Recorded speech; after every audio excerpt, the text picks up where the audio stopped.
suivi une formation d'ingénieur dans le généraliste finalement, en Toulouse. Et ensuite, j'ai fait mon stage de fin d'études sur le projet Athlide, qui à l'époque n'était pas du tout construit comme on peut le voir maintenant sur son satellite.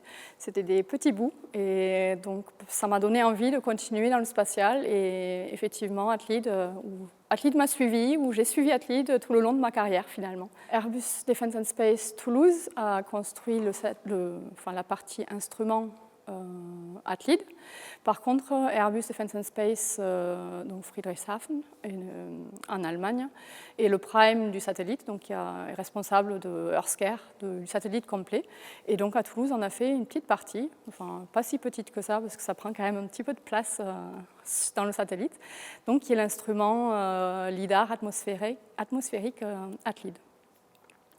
Donc ça part en fait de la sélection des fournisseurs, et ensuite du design complet et l'assemblage et l'intégration de l'instrument final, donc ce qui passe par différentes étapes de tests, aussi des campagnes de tests plus ou moins représentatives de ce que va voir Athlide en vol, et jusqu'au finalement le suivi en orbite, puisque là actuellement nous sommes en train de préparer le commissioning pour Athlide, donc la phase de mise en orbite d'Athlide, que nous allons aussi suivre de Toulouse. Enfin, il y a une équipe de Toulouse qui suit tout ça. Je suis donc architecte opération sur Athlide, ce qui veut dire que je suis responsable de toute l'architecture fonctionnelle de l'instrument, en partant des différentes briques d'électronique et logicielles de départ, qui vont être assemblées dans l'instrument. Et donc, fonctionnellement parlant, il faut que toutes ces briques de base parlent ensemble.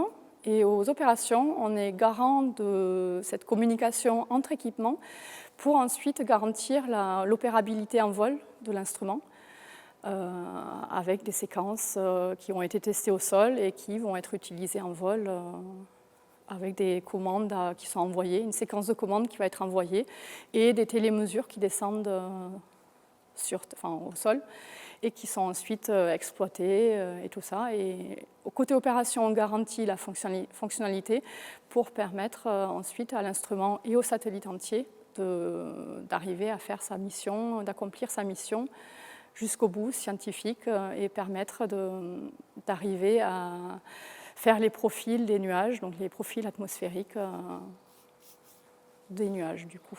Un lidar, c'est finalement comme un radar, comme le radar des routes, sauf que là, c'est un laser qui envoie des photons au sol et qui, selon les différents types de nuages qui sont présents dans l'atmosphère ou les aérosols, renvoie quelques photons vers le satellite, vers Athlide, qui ensuite va analyser les profils des nuages et va savoir s'il y a eu des nuages, si c'était des aérosols et à quelle altitude ça s'est passé. Les lidars UV surtout, qui sont des instruments assez complexes à mettre en œuvre dans l'espace, ce qui fait qu'Athlide est, d'un point de vue européen, le deuxième instrument lidar. Donc, il a bénéficié d'un héritage fort de son grand frère Aladdin, qui a été désorbité l'année dernière, mais qui a fait quasiment 5 ans en orbite, et donc qui avait un design similaire au niveau du laser, notamment,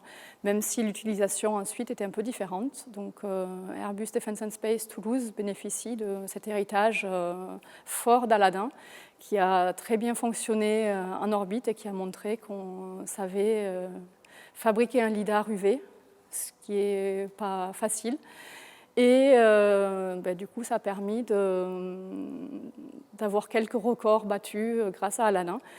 Donc on espère, avec Athlide, de faire aussi bien, même si c'est différent, puisqu'on n'a pas les mêmes utilisations scientifiques derrière. Comme dans tout développement, ça n'a pas été très très simple, notamment du fait que ce lidar fonctionne dans l'UV. Donc un laser UV dans l'espace, ça ne marche pas très bien et il y a quelques problématiques, enfin quelques spécificités qu'il a donc fallu trouver un moyen de surmonter.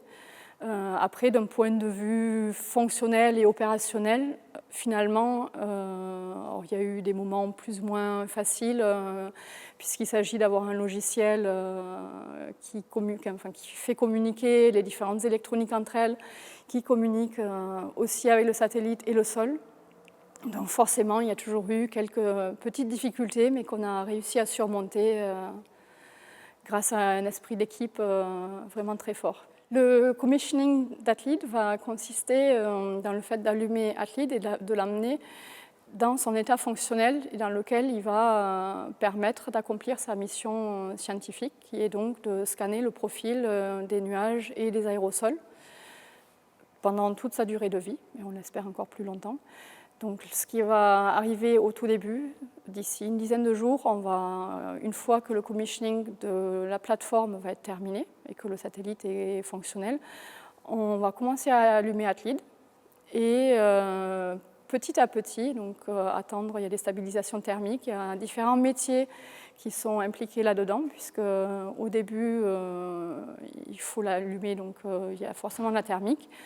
Et ensuite vont se rajouter les différents éléments, donc typiquement le laser, qui représente une grande partie finalement des opérations Athlete, puisqu'il est assez, c'est comme une voiture de course, donc très réglé, très fin, ce qui fait qu'il a besoin d'attention particulière. Et puis ensuite, on va devoir vraiment faire attention au moment de l'allumage du laser qui va arriver d'ici environ la mi-juillet, on espère, dans les plannings actuels. Juste après, il y a encore des calibrations qui vont servir aux scientifiques par la suite pour finir de régler l'instrument. Donc là, c'est essentiellement l'équipe performance qui va travailler, qui va traiter des données, qui va nous demander au niveau opération de jouer certaines calibrations qui sont déjà prévues à l'avance.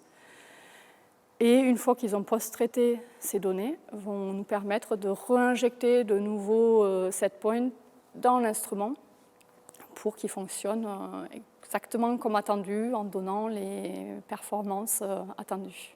Il y a quand même pas mal de choses qui peuvent se passer moins bien, notamment le laser, du fait de sa sensibilité, du fait qu'il ait besoin d'un réglage très très fin et très spécifique.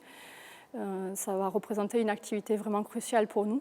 Et ensuite, on a ce qu'on appelle une boucle de co-alignement, donc qui va permettre d'être sûr que le laser émet bien et qu'au niveau de la réception, on est bien aligné aussi. Et donc, il faut mettre en place cette boucle qui... ça va être la première fois on va la jouer telle qu'elle est conçue et telle qu'elle devra fonctionner en orbite. Donc, c'est vraiment l'élément clé à surveiller pendant l'IOV d'Athlete. J'aimerais qu'Athlete démarre comme il faut et qu'on arrive à voir dès cet été des photons qui sortent de l'instrument et qui vont nous permettre de le régler plus finement pour arriver à observer toutes ces informations sur les nuages. Et donc, par la suite, on va continuer à suivre Athlete côté Airbus Defence and Space à Toulouse pour justement s'assurer que durant toute sa vie en orbite, il fonctionne correctement et qu'il nous renvoie les informations qui vont bien pendant sa durée de vie, donc qu'on espère bien sûr plus longue que ce pourquoi l'instrument a été conçu. Ce moment du lancement est un moment juste unique et c'est vrai que ça fait quelques années que je travaille sur le projet. Ça a été mon stage de fin d'études, comme je le disais tout à l'heure. Donc il y a quand même de l'émotion, beaucoup d'émotions associées à ça, donc en espérant que tout se passe bien, que tout soit ouvert pour le lancement et que tout se passe au mieux pour qu'une fois que la plateforme est en état et fonctionne, on puisse allumer Athlete et commencer au plus tôt les activités de mise en activité d'Athlete.